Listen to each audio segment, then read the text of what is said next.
sebagai seorang pemasar, kita perlu tahu informasi apa yang ada di luar, karena perubahan lingkungan terjadi terus-menerus, sehingga kita perlu melakukan riset, kita perlu melakukan observasi, terkumpullah informasi-informasi yang penting bagi perusahaan kita.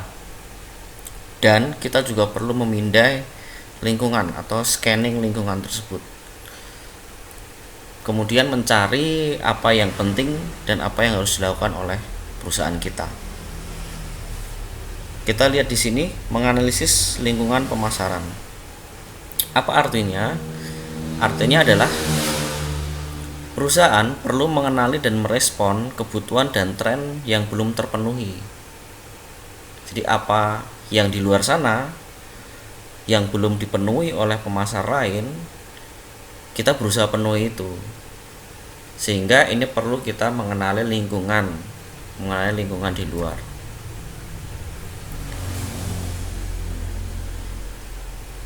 Bagi perusahaan yang dia memang sudah memiliki keunggulan informasi, makanya data itu sangat penting ya di masa sekarang, karena semua orang bisa dilihat perilakunya berdasarkan apa yang mereka lakukan, bisa melalui data-data atau melalui informasi yang bisa kita kumpulkan.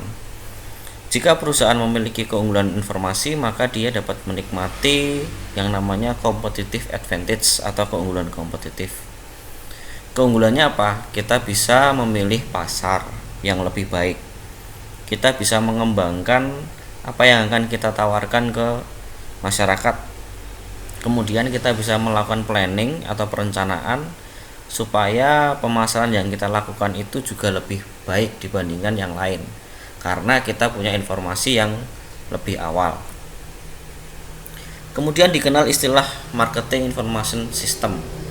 Apa itu? Itu adalah orang-orang, tools, kemudian prosedur di mana kita mengumpulkan, kita memilah-milah, kita melakukan analisis, kita melakukan evaluasi, kemudian kita melakukan distribusi informasi, sehingga ini nanti akurat kalau kita melakukan pengambilan keputusan pemasaran. Jadi informasinya itu harus akurat juga. Apa saja komponen sistem informasi yang kita bisa lihat di sini? Ada catatan internal. Ini adalah sistem informasi yang memberikan data hasil, misalnya siklus orderan, kemudian sistem penjualan kita, kemudian kita punya database, kita punya data mining atau gudang data, dan juga kita bisa melakukan penggalian data di situ. Jadi gudang data, database, kemudian data mining itu penggalian data. Nah, kita kumpulkan catatan internal yang kita miliki untuk kita gali, kemudian kita bisa lakukan pengambilan keputusan yang lebih tepat lagi. Misalnya kalau kita menggunakan aplikasi, biasanya provider aplikasi itu akan memiliki data. Dia akan tahu kita sering bepergian menggunakan aplikasinya berapa kali dalam 1 bulan, bahkan laporannya dikirimkan ke kita setiap bulan. Kemudian kita menggunakan saldo berapa, kita beli apa saja, itu kita bisa dapat laporannya, bahkan dikirim ke email kita.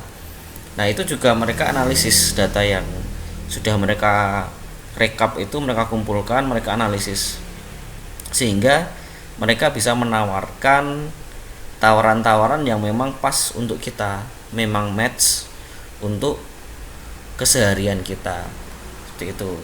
Kemudian sejak September 2018, salah satu aplikasi online di Indonesia ini dia punya fitur pay later juga. Nah, kalau sekarang sudah umum fitur ini, ada beberapa marketplace yang dia juga memiliki fitur pay later. Jadi ini pembayaran nanti di akhir bulan, kita bisa pakai saldo yang mereka berikan terlebih dahulu.